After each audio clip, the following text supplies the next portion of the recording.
ಶುಕ್ರವಾರದ ಎಪಿಸೋಡಲ್ಲಿ ನೀನಾದನ ಸೀರಿಯಲ್ ಏನಾಯಿತು ಅಂತ ಹೇಳ್ತೀನಿ ನೋಡಿ. ಅದಕ್ಕಿಂತ ಮುಂಚೆ ದಯವಿಟ್ಟು ನನ್ನ ಚಾನಲ್ನ ಸಬ್ಸ್ಕ್ರೈಬ್ ಮಾಡ್ಕೊಂಡು ವಿಡಿಯೋ ನೋಡಿ.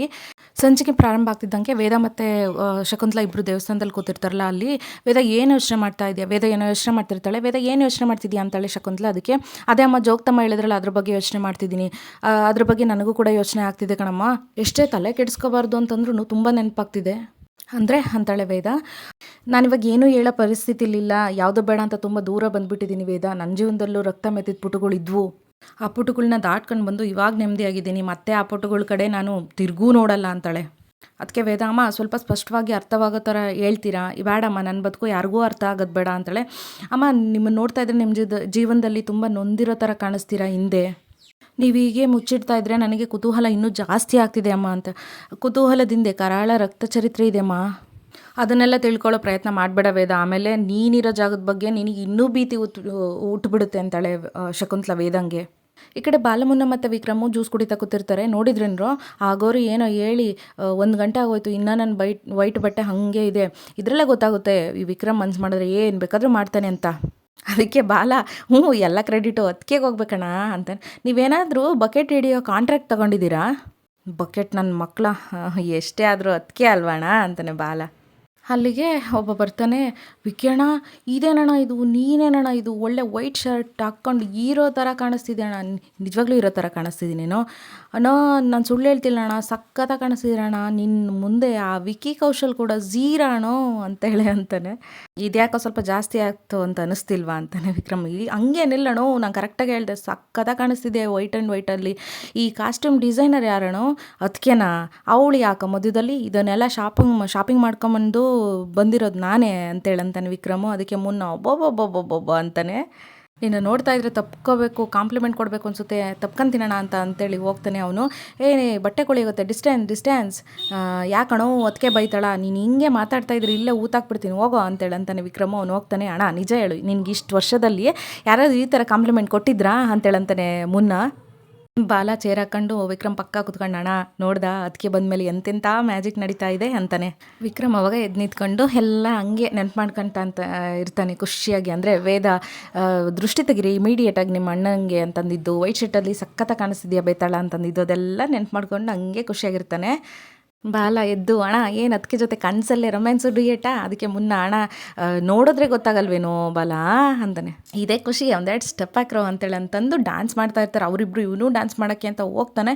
ಅಷ್ಟೊತ್ತಿಗೆ ಅಗೋರಿ ಹೇಳಿರೋದು ಮತ್ತೆ ನೆನಪಿಗೆ ಬಂದ್ಬಿಡುತ್ತೆ ನಮ್ಮ ಹೀರೋ ವಿಕ್ರಮ್ಗೆ. ರಕ್ತ ಅಂಟೋದು ನನ್ನ ಮೈಗಲ್ಲ ನಿನ್ನ ಕೈಗೆ ಅಂತ ಏನು ಹೇಳಿರ್ತಾರೆ, ಮತ್ತೆ ಅದು ಅವ್ನ ತಲೆಗೆ ಬಂದ್ಬಿಡುತ್ತೆ. ಆಗೋರು ಹೇಳಿದ್ದೆಲ್ಲ ನೆನ್ಪು ಮಾಡಿಕೊಂಡು ಡ್ಯಾನ್ಸ್ ಮಾಡೋದು ನಿಲ್ಲಿಸ್ಬಿಡ್ತಾನೆ. ಅದಕ್ಕೆ ಹಣ ಎಂತಾಯಿತು ಅಂತೇಳಂತಾನೆ ಬಾಲ. ಬಟ್ಟೆ ಕೊಳೆ ಆಗುತ್ತೆ ಅಂತೇಳ್ಬಿಟ್ಟು ಜೀಪ್ ಮೇಲೆ ಹೋಗಿ ಕೂತ್ಕೊಂಡ್ಬಿಡ್ತಾನೆ ವಿಕ್ರಮು, ಡ್ಯಾನ್ಸ್ ಮಾಡಲ್ಲ. ಈ ಕಡೆ ವೇದನ್ ಫಾಲೋ ಮಾಡ್ತಿದ್ದಂತ ರೌಡಿ ಅಲ್ಲೇ ಇರ್ತಾನೆ ಅವರಿಬ್ಬರ ಹತ್ರನೇ. ಶಕುಂತಲಾ ವೇದಲ್ ನೋಡ್ತಾ, ಬೇಟೆ ಕಣ್ಣೆದುರುಗಡೆನೇ ಇದೆ, ಕತೆ ಕ್ಲೋಸ್ ಮಾಡಿಬಿಡೋಣ, ಯಾವುದಕ್ಕೂ ವೀರಾಭಾಸಕ್ಕೊಂದ್ಸಲ ಇನ್ಫಾರ್ಮ್ ಮಾಡಿ ಆಮೇಲೆ ಮುಂದಿನ ಕೆಲಸ ಮಾಡೋಣ ಅಂತೇಳಿ ವೀರಂಗೆ ಫೋನ್ ಮಾಡ್ತಾನೆ. ವೀರ ಫೋನ್ ರಿಸೀವ್ ಮಾಡಲ್ಲ. ಅದಕ್ಕೆ ವೀರಾಭಾಸ್ ಫೋನೇ ತೆಗಿತಿಲ್ವಲ್ಲ, ಓಕೆ ದಾಮೋದರ್ ಬಾಸ್ಗೆ ಫೋನ್ ಮಾಡೋಣ ಅಂತ ದಾಮೋದರಂಗೆ ಫೋನ್ ಮಾಡ್ತಾನೆ. ದಾಮೋದರ ಕೂಡ ಫೋನು ರಿಸೀವ್ ಮಾಡಲ್ಲ. ಡೀಲ್ ಕೊಟ್ಬಿಟ್ಟಿದ್ದಾರೆ, ಇಬ್ಬರೂ ಫೋನ್ ರಿಸೀವ್ ಮಾಡ್ತಾ ಇಲ್ವಲ್ಲ, ಆ್ಯಕ್ಷನ್ ತಗೊಳ್ಳೋಣ ಅಂದರೆ ಅಂತ ಅಂದ್ಕೊಂತಾನೆ ರೌಡಿ. ಈ ಕಡೆ ಬಾಲ ಮುನ್ನ ಮತ್ತು ವಿಕ್ರಮು ಬರ್ತಾರೆ ಜೀಪಲ್ಲಿ. ಬಂದು ಬಾಲ ಮತ್ತು ಮುನ್ನ, ಅಣ್ಣ ಇಲ್ಲೇ ಇರು, ವಸೂಲಿ ಮುಗಿಸ್ಕೊಂಡು ಬರ್ತೀವಿ ಅಂತೇಳಿ ವಸೂಲಿ ಮಾಡೋಕ್ಕೆ ಅಂತ ಇಬ್ಬರು ಹೋಗ್ತಾರೆ. ಹಿಂಗಿರುವಾಗ ಆ ಎಡವಟ್ ರೌಡಿ ಒಂದೇನು ತಪ್ಪು ಮಾಡ್ತಾನೆ ಅಂದರೆ, ವೀರ ಮತ್ತು ದಾಮೋದರ ಇಬ್ಬರು ಫೋನ್ ರಿಸೀವ್ ಮಾಡಲಿಲ್ವಲ್ಲ, ಇವಾಗಿರೋದು ಒಂದೇ ದಾರಿ, ವಿಕ್ರಮ್ ಬಾಸ್ಗೆ ಫೋನ್ ಮಾಡಿ ಕೇಳೋದು ಅಂತ ಹೇಳ್ಬಿಟ್ಟು ವಿಕ್ರಮಿಗೆ ಫೋನ್ ಮಾಡಿ, ಬಾಸ್ ವೀರ ಬಾಸು ಒಂದು ಡೀಲ್ ಕೊಟ್ಟಿದ್ರು, ಏನು ಡೀಲೋ, ತಲೆ ತೆಗಿಯೋ ಡೀಲು, ಮತ್ತು ನನಗೇನು ಕೇಳ್ತಿದ್ಯಾ ಅವರಿಗೆ ಕೇಳು, ಕನ್ಫ್ಯೂಷನಲ್ಲಿದ್ದೀನಿ, ಫೋನ್ ಪಿಕ್ ಮಾಡ್ತಾಯಿಲ್ಲ ಇಬ್ಬರೂ, ಏನು ಮಾಡೋದು ಅಂತ ಗೊತ್ತಾಗ್ದಿರಾ ನಿಮಗೆ ಫೋನ್ ಮಾಡಿದ್ದೀನಿ ಅಂತ ಹೇಳ್ತಾನೆ. ಆದರೆ ವಿಕ್ರಮು ಏನು ಆಹಾ ಅಂತ ಹೇಳೋಕ್ಕೆ ಅಗೋರಿ ಹೇಳಿರೋದೇ ನೆನಪಿಗೆ ಬಂದ್ಬಿಡುತ್ತೆ, ಇವತ್ತು ನಿನ್ನ ಕೈ ರಕ್ತದ ರುಚಿ ನೋಡ್ತೇವೆ ಅಂತ. ಅದಕ್ಕೆ ಬೇಗ ಹೇಳಿ ಬಾಸ್, ಇಲ್ಲಾಂದರೆ ಎಸ್ಕೇಪ್ ಆಗಿಬಿಡ್ತಾರೆ ಇವರು ಅಂತಂದ್ರು. ನೋಡೋ ಡೀಲ್ ಕೊಟ್ಟಿರೋದು ಅವರು, ನನ್ನನ್ನು ಸುಮ್ಮನೆ ಇದರಲ್ಲಿ ಇನ್ವಾಲ್ವ್ ಮಾಡಬೇಡ, ಅವ್ರೇನು ಹೇಳಿದಾರೆ ಅದು ಮಾಡು ಅಂತ ಅಂದ್ಬಿಡ್ತಾನೆ ವಿಕ್ರಮು. ಬಾಸ್, ಅವರು ಕೊಲ್ಲಕ್ಕೆ ಹೇಳಿರೋದು ಯಾರನ್ನ ಗೊತ್ತಾ ಅಂತ ಬೇರೆ ಕೇಳ್ತಾರೆ. ಇವನು ಯಾರಾದರೂ ಆಗಿರಲಿ ನನಗೆ ಅದಕ್ಕೆ ಸಂಬಂಧ ಇಲ್ಲ, ಆಮೇಲೆ ದೇವಸ್ಥಾನ ಅಂತಿದೆಯಾ ಸ್ವಲ್ಪ ಹುಷಾರು ಅಂತ ಹೇಳ್ಬಿಟ್ಟು ಫೋನ್ ಕಟ್ ಮಾಡಿಬಿಡ್ತಾನೆ ವಿಕ್ರಮು. ಯಾರು ಅಂತ ಸತ ಕೇಳಲ್ಲ ಅವನು. ಈ ಡೀಲು ಕೊಲೆ ಇವರಿಂದ ನಾನು ದೂರ ಇರಬೇಕು, ನನ್ನ ಬಟ್ಟೆಗೆ ಮಾತ್ರ ರಕ್ತ ಅಂಟಬಾರ್ದು ಅಂತ ಅಂದ್ಕೊಂತಾನೆ.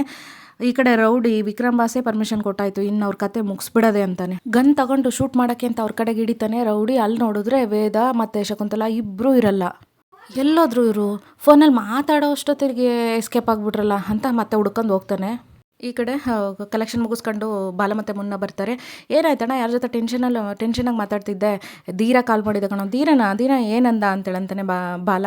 ಅದಕ್ಕೆ ಅಪ್ಪ ಅಣ್ಣ ಯಾವುದೋ ಒಂದು ಡೀಲ್ ಕೊಟ್ಟಿದ್ದಾರಂತೆ, ಅದಕ್ಕೆ ಪರ್ಮಿಷನ್ಗೋಸ್ಕರ ನನಗೆ ಫೋನ್ ಮಾಡಿದ್ದ, ಅವರಿಬ್ರು ಫೋನ್ ಪಿಕ್ ಮಾಡ್ತಿಲ್ಲಂತೆ. ನೀನೇನಂದೆ ಅಣ್ಣ ಅಂತಾನೆ. ಅದಕ್ಕೆ ನಾನೇನಂತೀನಿ, ನಿಮಿಷ ಅವ್ರು ಏನು ಹೇಳಿದ್ರು ಆ ಥರ ಕೇಳು ಅಂತೇಳಂದೆ. ಬೇಡ ಅಂತ ಹೇಳ್ಬೋದಿತ್ತಲ್ಲಣ್ಣ, ನೋಡೋ ನನಗೆ ಯಾಕೆ ಅದೆಲ್ಲ ಅಂತೇಳಿ. ಬೇಡ ಅಂತೇಳಿದ್ರೆ ಅಪ್ಪಂಗೆ ಮೋಸ ಮಾಡ್ದಂಗೆ ಆಗುತ್ತೆ, ಬೇಕು ಅಂತೇಳಿದ್ರೆ ಬೆದಳಂಗೆ ಮೋಸ ಮಾಡ್ದಂಗೆ ಆಗುತ್ತೆ. ಅದಕ್ಕೆ ನಾನೇನು ಹೇಳೇ ಇಲ್ಲ, ಅವ್ರು ಹೆಂಗೆ ಹೇಳಿದ್ರು ಹಂಗೆ ಕೇಳು ಅಂತ ಹೇಳಿದೆ. ಅಲ್ಲಣ್ಣ ಈ ಫೀಲ್ಡಲ್ಲಿ ಅಲ್ಲ, ಆದರೂ ಇತ್ತೀಚೆಗೆ ಇವೆಲ್ಲ ನನಗೆ ಯಾಕೆ ಕಾಲ್ ಬರುತ್ತೆ, ಈ ಫೀಲ್ಡಲ್ಲಿ ಇದೆಲ್ಲ ಇನ್ನೇನು ಇದ್ದಿದ್ದೆ ಅಲ್ಲಣ್ಣ ಅಂತಾನೆ ಬಾಲ. ಯಾರೇನು ಬೇಕಾದರೂ ಮಾಡ್ಕೊಳ್ಳಿ ಕಣ, ನಾನಂತೂ ರಕ್ತನ ನನ್ನ ಬಟ್ಟೆ ಗಂಟಿಸ್ಕೊಳ್ಳಲ್ಲ ಅಷ್ಟೇ. ಸೂಪರ್ ಅಣ್ಣ ನೀನು, ಸೂಪರ್ ಅಂತಾನೆ ಬಾಲ. ಈ ಕಡೆ ವೇದ, ಶಕುಂತಲ, ವೈಶು ಜ್ಯೂಸ್ ಕುಡಿತಾ ಇರ್ತಾರೆ. ಹೆಂಗಿತ್ತಮ್ಮ ನಾನು ಕೊಟ್ಟಿರೋ ಸರ್ಪ್ರೈಸು ಅಂತಾಳೆ ವೈಶು. ಇಲ್ಲೇ ಇರಮ್ಮ, ನಾನು ಇಲ್ಲೇ ಹೋಗಿ ಬರ್ತೀನಿ ಅಂತ ದೇವಸ್ಥಾನದಲ್ಲಿ ಕೂರಿಸಿ ಪರಾರಿ ಆಗಿಬಿಟ್ಟಲ್ಲಮ್ಮ, ಏನು ಮಾಡೋದಮ್ಮ, ಎಕ್ಸಾಮ್ ಇತ್ತು ಹೋಗಲೇಬೇಕಿತ್ತಲ್ಲ ಅಂತಾಳೆ. ಅದಕ್ಕೆ ಏನು ಮಾತಾಡ್ಕೊಂಡ್ರಿ ಹೌದು ಅಂತಾಳೆ. ಅಯ್ಯೋ ಅಮ್ಮ ಮಗಳು ನಾವೇನಾದರೂ ಮಾತಾಡ್ಕೊಂತೀವಿ ಅಂತಾಳೆ ಶಕುಂತಲ. ಅಮ್ಮ ಮಗಳ ಅಂತಾಳೆ ವೇದ. ಹೌದಮ್ಮ ವೇದ, ನೀನು ನನ್ನ ಮಗನಿಗೆ ಹೆಂಡ್ತಿಯಾಗಿ ನನ್ನ ಮನೆಗೆ ಸೊಸೆಯಾಗಿ ಬಂದಮೇಲೆ ನನ್ನ ಮಗಳಿಗಿಂತ ಹೆಚ್ಚಾಗಿ ನೋಡ್ಕೋಬೇಕು ಅಂತ ಆಸೆ ಪಟ್ಟಿದ್ದೆ. ಆದರೆ ಅದೆಲ್ಲ ಆಗಲಿಲ್ಲ. ಕಡೆ ಪಕ್ಷ ಮಗಳು ಸಂಬಂಧನ ಉಳಿಸ್ಕೋಬೇಕು ಅಂತ ಇದ್ದೀನಿ. ಅಮ್ಮ ಖುಷಿಯಾಗಿರೋ ಟೈಮಲ್ಲಿ ಇದೆಲ್ಲ ಬೇಕಾ, ಖುಷಿಯಾಗಿರಿ ನೀವು ಅಂತಾಳೆ ವೇದ. ಆದರೂ ವೇದ, ನೀನು ನನ್ನ ಮನೆ ಸೊಸೆ ಆಗಲಿಲ್ಲ ಅನ್ನೋದೊಂದು ಕೊರಗಿದೆ ಅಮ್ಮ, ಅದಕ್ಕೆ ಯಾಕೆ ಫೀಲ್ ಆಗ್ತೀಯಾ, ಅದಕ್ಕೆ ಗಂಡನ್ನೇ ನಿನ್ನ ಮಗ ಅಂದ್ಕೊಬಿಡು, ಅದಕ್ಕೇ ನಿನ್ನ ಸೊಸೆ ಅಂತ, ಈಗಲೂ ನಿನ್ನ ಸೊಸೆ ಅಂತ ಅಂದ್ಕೊಂಬಿಡು ಅಂತ ಅಂದ್ಬಿಡ್ತಾಳೆ ವೈಶು. ಅದಕ್ಕೆ ಸಿಟ್ಟು ಮಾಡ್ಕೊತಾಳೆ ಶಕುಂತಲ. ಸಾಧ್ಯನೇ ಇಲ್ಲ ವೈಶು, ತಪ್ಪು ಮಾಡಿರೋ ನನ್ನ ಮಗನೇ ನನ್ನ ಮಗ ಅಲ್ಲ ಅಂತ ದೂರ ಇಟ್ಟಿದ್ದೀನಿ, ಇನ್ನು ಆ ರೌಡಿನ ನನ್ನ ಮಗ ಅಂತ ಒಪ್ಕೊಂತೀನ, ಖಂಡಿತ ಸಾಧ್ಯ ಇಲ್ಲ ಅಂತಾಳೆ. ವೇದ, ನೀನು ಅವನನ್ನು ಮದುವೆ ಆಗಬಾರ್ದಾಗಿತ್ತು, ಮದುವೆ ಆದ್ರೂ ಅವ್ರ ಮನೆಗೆ ಹೋಗ್ಬಾರ್ದಾಯಿತ್ತು, ನೀನು ಅವ್ರ ಮನೆಗೆ ಹೋಗಿ ಅದು ಏನು ಸಾಧಿಸ್ತಿದ್ಯೋ ನನಗಂತೂ ಅರ್ಥ ಆಗ್ತಿಲ್ಲಮ್ಮ ವೇದ ಅಂತಾಳೆ ಶಕುಂತಲ ವೇದಂಗೆ. ಅಮ್ಮ ತಪ್ಪು ಮಾಡಿದವ್ರಿಗೆ ಜೈಲಿಗೆ ಹಾಕಿ ಶಿಕ್ಷಣ ಯಾಕೆ ಕೊಡ್ತಾರೆ ಹೇಳ್ರಿ ಅಂತಾಳೆ. ಶಿಕ್ಷೆ ಕೊಟ್ಟರೆ ಅವ್ರು ನೊಂದ್ಕೊಂಡು ಮನ ಪರಿವರ್ತನೆ ಮಾಡ್ಕೊತಾರೆ ಅಂತಾಳೆ ಶಕುಂತಲ. ನಾನು ಅದಕ್ಕೆ ಅವನಿಗೆ ಶಿಕ್ಷೆ ಕೊಟ್ಟು ಅವನನ್ನು ಬದಲಾಯಿಸೋಕ್ಕಂತಲೇ ನಾನು ಅವ್ನ ಮನೆಗೆ ಹೋಗಿರೋದು. ಅವ್ನು ನನಗೆ ತಾಳಿ ಕಟ್ಟಿದ ಅಂತ ಅದೇ ಸಿಟ್ಟಲ್ಲಿ ನಾನು ಅವ್ನು ಬಿಟ್ಟು ಹೋದರೆ ಏನು ಪ್ರಯೋಜನ ಆಗುತ್ತೆ ಹೇಳಿ. ಅವನು ಹೆಂಗೆ ರೌಡಿನೋ ಹಂಗೆ ಅವ್ರ ಅಪ್ಪ ಅಣ್ಣ ತಮ್ಮಂದಿರೆಲ್ಲರೂ ರೌಡಿಯಾಗೆ ಉಳಿದ್ಬಿಡ್ತಾರೆ. ಅದಕ್ಕೆ ನಾನು ಸ್ವಲ್ಪ ಅವ್ರನ್ನ ಬದಲಾಯಿಸಿದ್ರೆ ಅವ್ರ ಇಡೀ ಕುಟುಂಬ ರೌಡಿಸಮ್ಮಿಂದ ದೂರ ಉಳಿಯುತ್ತೆ. ಕಾಡಲ್ಲೇ ಬದುಕಬೇಕನ್ನೋ ಅನಿವಾರ್ಯ ಬಂದಾಗ ನಾವು ಅಲ್ಲಿಂದ ಓಡಬಾರ್ದಮ್ಮ, ಕಾಡು ಪ್ರಾಣಿಗಳನ್ನ ಪಳಗಿಸಿ ನಾವು ಅಲ್ಲೇ ಬದುಕನ್ನು ಕಟ್ಕೋಬೇಕು. ವೇದ ಇಷ್ಟೆಲ್ಲ ಹೇಳಿದಾಗ ಶಕುಂತಲೆಗೆ ಒಂಥರ ಕೊರಗುಟ್ಬಿಡುತ್ತೆ. ಅಂದರೆ ನಾನು ನನ್ನ ಮಕ್ಕಳನ್ನ ಬಿಟ್ಟು ಬಂದು ತಪ್ಪು ಮಾಡಿದ್ನ, ನಾನು ಪದೇ ಪ್ರಯತ್ನ ಪಡಬೇಕಿತ್ತ ಅವರನ್ನು ಸರಿ ಮಾಡೋಕ್ಕೆ. ನಾನು ಏನಾದರೂ ಪ್ರಯತ್ನ ಪಟ್ಟಿದ್ರೆ ನನ್ನ ಫ್ಯಾಮಿಲಿ ಕೂಡ ಸರಿಯಾಗಿ ಅಂದರೆ ರೌಡಿಸಮ್ನ ಬಿಡ್ತಿತ್ತ ಅಂತ ಒಂಥರ ಕೊರಗ್ಬಿಡ್ತಾಳೆ ಶಕುಂತಲ ಮನಸ್ಸಲ್ಲಿನೇ. ರೌಡಿಸಮ್ ಬಗ್ಗೆನೇ ಮಾತಾಡ್ತಿದ್ದಾಗ ಈ ವೈಶು, ದಯವಿಟ್ಟು ಸ್ವಲ್ಪ ಟಾಪಿಕ್ ಚೇಂಜ್ ಮಾಡ್ತೀರಾ, ನೀವು ಅಮ್ಮನ್ನ ಅದಕ್ಕೆ ಕರ್ಕೊಂಬಂದಿದ್ದು ಏನೋ ಸರ್ಪ್ರೈಸ್ ಕೊಡಬೇಕು ಅಂತ ತಾನೇ, ಮತ್ತು ಯಾಕೆ ಈ ಬೋರಿಂಗ್ ಟಾಪಿಕ್ನೇ ಮಾತಾಡ್ತಿದ್ದೀರಾ ಅಂತಾಳೆ ವೈಶು. ಏನಮ್ಮ ವೇದ ಸರ್ಪ್ರೈಸು ಅಂತಾಳೆ ಶಕುಂತಲ. ಬಾ ಅದಕ್ಕೆ ತೋರಿಸ್ತೀನಿ ಅಂತೇಳಿ ಕರ್ಕೊಂಡು ಬರ್ತಾಳೆ. ಅಲ್ಲಿ ಥಿಯೇಟರಲ್ಲಿ ಸಾಂಗ್ಲಿಯಾನ ಫಿಲ್ಮ್ ಹಾಕಿರ್ತಾರೆ ಶಂಕರಣ್ಣ. ವೇದ, ವೈಶು ಅಲ್ಲಿ ನೋಡ್ರಿ ಸಾಂಗ್ಲಿಯಾನ ಫಿಲ್ಮು, ನನಗೆ ಶಂಕರಣ್ಣ ಅಂದರೆ ತುಂಬ ಇಷ್ಟ ಅಂತಾಳೆ ಶಕುಂತಲ. ಅದಕ್ಕೆ ಹೌದಮ್ಮ ಗೊತ್ತು ವೈಶು ಹೇಳಿದ್ಲು, ಅದಕ್ಕೆ ಇದೇ ನಿನಗೆ ಸರ್ಪ್ರೈಸು. ಅದರಲ್ಲಿ ಶಂಕರಣ್ಣನ ಆ್ಯಕ್ಟಿಂಗ್ ಇದೆಯಲ್ಲ, ಕೈಯಲ್ಲಿ ಲಾಠಿ ಹಿಡ್ಕೊಂಡು ಕಾಕಿ ಹಾಕ್ಕೊಂಡು, ನನಗೆ ತುಂಬ ಇಷ್ಟ ಅಂತಾಳೆ ಶಕುಂತಲ. ಆ ಟಕ ಟಕ ಅಂತ ಬೂಟ್ ಸೌಂಡ್ ಮಾಡಿಕೊಂಡು ಶಂಕರಣ್ಣ ನಡ್ಕೊಂಬರೋದು ಇದೆಯಲ್ಲ, ನೋಡೋದಕ್ಕೆ ಒಂದು ಚಂದ. ಅದರಲ್ಲೂ ಭ್ರಷ್ಟ ರಾಜಕಾರಣಿಗಳನ್ನು ನಡು ರಸ್ತೆಯಲ್ಲಿ ಎಳ್ಕೊಂಡು ಹೋಗ್ತಾರಲ್ಲ ಶಂಕರಣ್ಣ, ಅದನ್ನಂತೂ ನೋಡೋದಕ್ಕೆ ಚಂದ ಅಂತ ಖುಷಿ ಪಟ್ಕೊಂಡು ಹೇಳ್ತಾ ಇರ್ತಾಳೆ ಶಕುಂತಲ. ಸಾಂಗ್ಲಿಯಾನ ಮೂವಿ ನೋಡಿದ್ಮೇಲೆ ನನ್ನ ಮಗನೂ ಹಂಗೆ ಆಗಬೇಕು ಅಂತೇಳ್ಬಿಟ್ಟು ಅವನನ್ನು ಚೆನ್ನಾಗಿ ಓದಿಸ್ದೆ, ಆದರೆ ಅವನು ಭ್ರಷ್ಟ ಆಗಿಬಿಟ್ಟ ಅಂತಾಳೆ ಶಕುಂತಲ. ಅಯ್ಯೋ ಅಮ್ಮ, ಆಗಿರೋದ್ರ ಬಗ್ಗೆ ಇವಾಗ ಯೋಚನೆ ಮಾಡ್ಕೊಂಡು ಕೂತ್ಕೊಂಡ್ರೆ ಏನೂ ಪ್ರಯೋಜನ ಇಲ್ಲ.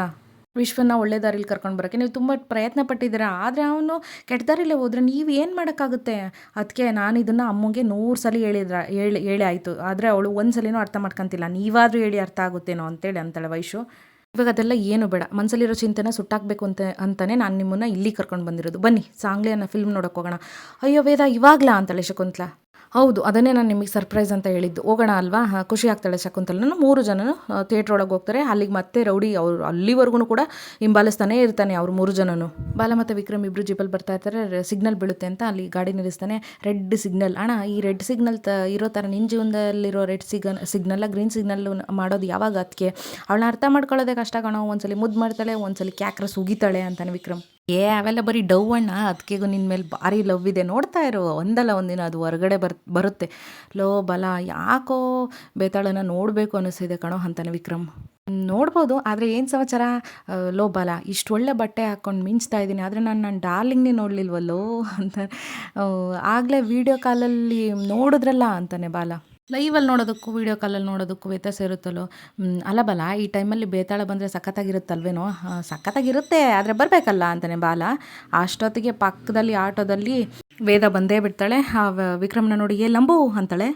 ವಿಕ್ರಮ್ಗೆ ಏನೋ ಹಂದಿ ಮುಗ್ದವನೇ ಇಷ್ಟೊಂದು ಸ್ಮಾರ್ಟಾಗಿ ಕಾಣಿಸ್ತಿದ್ಯಾ ಅಂತಾಳೆ. ಚೆನ್ನಾಗಿ ಕಾಣಿಸ್ತಿದ್ದೀನಾ ಅಂತಾಳೆ. ಏ ಸೂಪರ್ ಕಣು, ಒಳ್ಳೆ ಹೀರೋ ಥರ ಕಾಣಿಸ್ತಿದ್ಯಾ ಅಂತಾಳೆ ವೇದ. ಶಕುಂತಲಾ ವೇದ ಯಾರ ಜೊತೆ ಮಾತಾಡ್ತಿದ್ದೀಯಮ್ಮ ಅಂತಾಳೆ. ಆಮೇಲೆ ಹಿಂಗೆ ತೋರಿಸ್ತಾಳೆ ವೇದ, ಹಿಂಗೆ ನೋಡ್ಬಿಡ್ತಾಳೆ ಶಕುಂತಲಾ. ವೈಶು ಎಲ್ಲ ಫುಲ್ಲು ಶಾಕು ಶಕುಂತಲಾಗೆ. ಮತ್ತು ಇವನು ವಿಕ್ರಮ್ಗೂ ಅಷ್ಟೇ. ವೈಶು ಮಾತ್ರ ಹಾಯ್ ಅಣ್ಣ ಅಂತಾಳೆ ಖುಷಿಯಾಗಿ. ಯಾಕೋ ಸಡನ್ನಾಗಿ ಡೌನ್ ಆಗಿಬಿಟ್ಟೆ ಅಂತಾಳೆ. ಅದಕ್ಕೆ ಶಕುಂತಲನ ನೋಡಿ ಹಂಗೆ ಸ್ವಲ್ಪ ಬೇಜಾರು ಮಾಡ್ಕೊಂಬಿಡ್ತಾನೆ ವಿಕ್ರಮು. ಅಷ್ಟೊತ್ತಿಗೆ ಗ್ರೀನ್ ಸಿಗ್ನಲ್ ಬಿದ್ದುಬಿಡುತ್ತೆ, ಆಟೋ ಮುಂದಕ್ಕೆ ಹೋಗ್ಬಿಡುತ್ತೆ. ಅದಕ್ಕೆ ಇದೇ ಫಸ್ಟ್ ಅಣ್ಣನ ಬ್ಲ್ಯಾಕ್ ಬಟ್ಟೆಯಿಂದ ವೈಟ್ ಬಟ್ಟೆ ನಲ್ಲಿ ನೋಡ್ತಾ ಇರೋದು, ನಿಜವಾಗ್ಲೂ ನಿಮ್ಮ ಮಾತು ಕೇಳ್ತಾರಾ ಅಂತಾಳೆ. ಹಾಗೆ ಹೌದು ಅಂತ ಸ್ಮೈಲ್ ಮಾಡ್ತಾಳೆ ವೇದ. ಈ ವೇದ ಹೊಗಳಿದ್ದಕ್ಕೆ ನಮ್ಮ ಹೀರೋ ವಿಕ್ರಮ್ ಮಾತ್ರ ನಾಚಿ ನೀರಾಗಿ ಫುಲ್ ಖುಷಿ ಪಟ್ಬಿಡ್ತಾನೆ. ಇಷ್ಟೇ ನೋಡಿ ಇವತ್ತಿನ ಸಂಚಿಕೆ. ಈ ಸೀರಿಯಲ್ ಬಗ್ಗೆ ನಿಮ್ಮ ಅನಿಸಿಕೆ ಕೂಡ ದಯವಿಟ್ಟು ಕಮೆಂಟ್ ಬಾಕ್ಸಲ್ಲಿ ಕಮೆಂಟ್ ಮಾಡಿ. ಇದರಿಂದ ನನಗೂ ಸಪೋರ್ಟ್ ಮಾಡ್ದಂಗಿರುತ್ತೆ, ವಿಡಿಯೋ ಮಾಡೋಕ್ಕೆ ನನಗೂ ಖುಷಿ ಅನಿಸುತ್ತೆ. ಇನ್ನು ಯಾರೆಲ್ಲ ಚಾನಲ್ನ ಸಬ್ಸ್ಕ್ರೈಬ್ ಮಾಡ್ಕೊಂಡಿರೋ ನೋಡ್ತಿದ್ರೆ ದಯವಿಟ್ಟು ಚಾನಲ್ನ ಸಬ್ಸ್ಕ್ರೈಬ್ ಮಾಡ್ಕೊಂಡು ನೋಡಿ. ಇನ್ನೊಂದು ಸಂಚಿಕೆಯಲ್ಲಿ ಮತ್ತೆ ಸಿಗೋಣ. Thank you so much and bye ಎಲ್ರಿಗೂ.